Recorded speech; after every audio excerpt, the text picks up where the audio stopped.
Hi! Welcome sa aking kusina. Dito sa kusina ng senior citizen, mahilig mag-experiment. Naniwala po ako, mga simpleng tao ay may simple needs. Yung mga simpleng tao ay meron din simple food. Ngayong Lent po ay maggagawa ako ng pinakasimple lang na ulam. Ito ay pwede sa lahat. Pwede kahit nasa village ka, sa barangay ka, kahit saan. Ito, pinakasimple. At marami nagsasabi sa akin, masarap daw ito eh. Ito mayroon akong talbos ng kamuti dito. Ito, talbos ng kamuti ito. Ang dami, dinamihan ko na. So, inugasan ko ito 3 times. Yan, sariwa. Magaganda pa. Violet. Kahit puti man ito, violet, ay masustansya pa rin, no? So, yan ang aking lulutuin ngayon. Simple lang. Bagay para sa mga senior citizen na nutritious na, delicious pa. Okay? Mabilisan lang ito. Ito yung aming ulam sa hapunan. So, maglagay ako ng aking kunting mantika lang. Ito ay canola oil, no? Kunti lang, hindi naman ako mahilig sa mga maraming ginisa o pinirito, no? Kung minsan naggigisa na ako, walang ginagamit na mantika. Ay, lagay natin sibuyas. Mabilisan lang po ito, pero simple lang na pagkain ng senior citizen.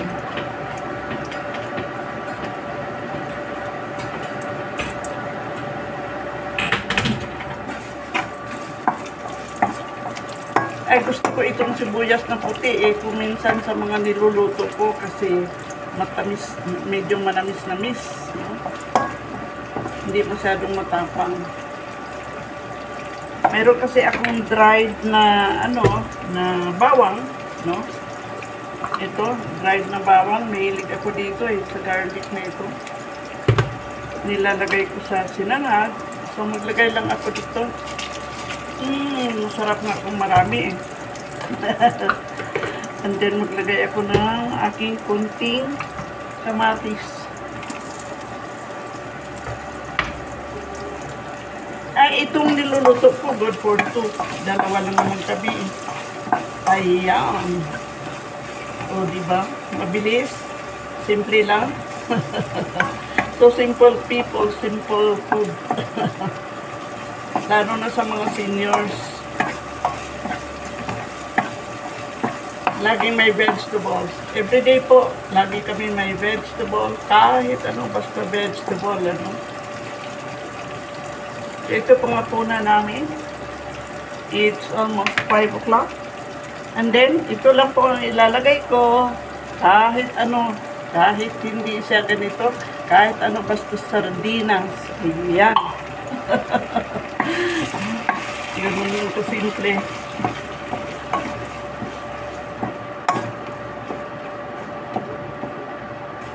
Naglagay ako ng kunting sabaw. Pero dito ko ilagay sa lata na ito. Kasi dalawa lang naman kami, kaya dalawang lata lang na ganito lang ilalagay ko rin. So, diba mabilis at saka simple. Okay? Pagkuluan ko lang ito ng konti. Pagkulo niyan, ilagay ko yung gulay. At yun na! Tapos na! Tapan natin para mas mabilis. Hello. Ayan! Ito ang aking mister. Ito yung aking nilulutuan ng masarap na ulam. Masarap na ba yan? Talbos kamote at saka sardinas. Okay, habang siya ay nanonood ng TV. Ayan. Mahilig sa sports. Volleyball. Ayan, kumukulo na. Maglagay ako ng, imbes na asin, maglagay ako nitong patis. Minsan masarap ang patis kung isda lang rin ang nilalagyan natin. Kunti lang. Iwas high blood. At dahil kumukulo na yan, ilagay ko ang aking kamote. O talbos ng kamote. Mmm. Nutritious. Delicious.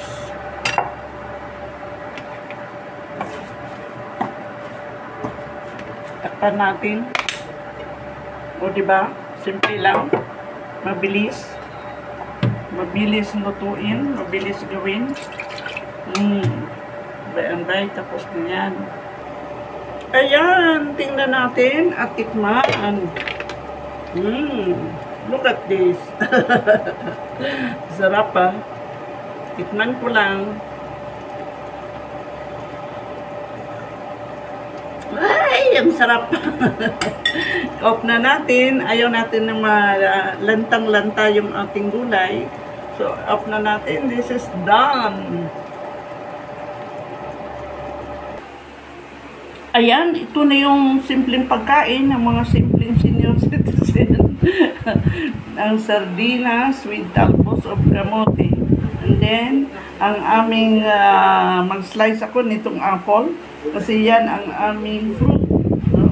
So, everyday may vegetable at may fruit. Ay, ganito lang ako simple. Maganda ng aming dessert. Kasi, mabilisan at saka simple lang. Slice ko lang ito. Yeah. May dalampok. O, diba? Simple lang. Slice ko lang ito ng manipis. Ayan, pwedeng kainin yung balat at pwedeng kainin na walang balat. So, ayan, bigyan natin ng konting trabaho ang kumakain na kung gusto niyang walang balat, no, ay di tanggalin ang balat. Pero ako kinakain ko kasi pati balat eh. Wag lang yung ibig ko sabihin ay yung kanyang seeds.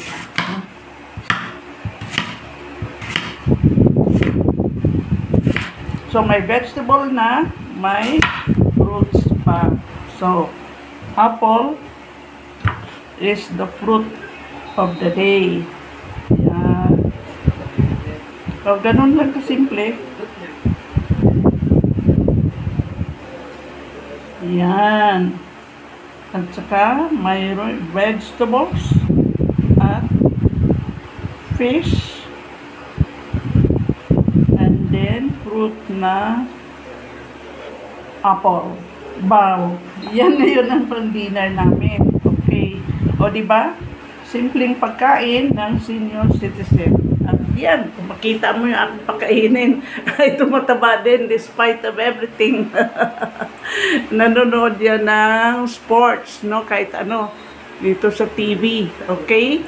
Oh, thank you very much for watching my vlog. At please,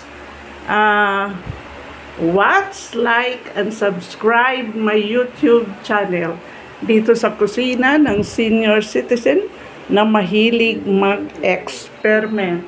Bye! Thank you for watching! See you sa mga activities na ginagawa ng senior citizen.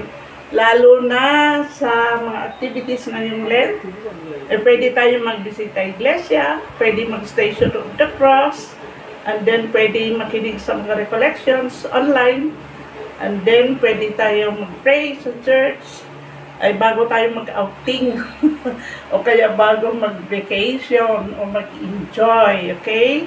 Keep safe, everyone. Bye-bye. See you. God bless us all. Bye-bye.